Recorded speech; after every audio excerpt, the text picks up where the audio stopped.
যেমন ওয়ালাইকুম তার দুনিয়ার রহমতুল্লাহ। জিন্দেগি ছিল তেমন তার সবাই মৌত হয়েছে, সারওয়ার হুজুরের তেমন তার মৌত হয়েছে। বক্তব্যটি শুনে গান যাবেন। শুনতে শুনতে সে চলছিল, আর গান শুনতে শুনতে তার মৌত হলো।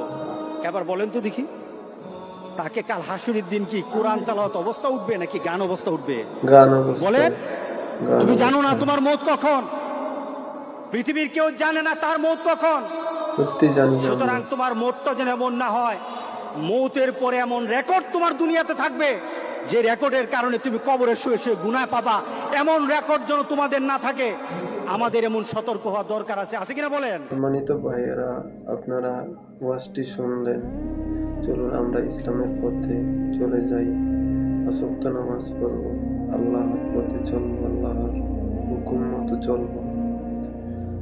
যারা ভিডিওটা দেখছিলেন, যদি ভালো লাগে একটা লাইক করে দিবেন, আর চ্যানেলে এরকম নিত্য নতুন ভিডিও যদি পাইতে চান ইসলামিক, সবাই চ্যানেলটি সাবস্ক্রাইব করে রাখবেন।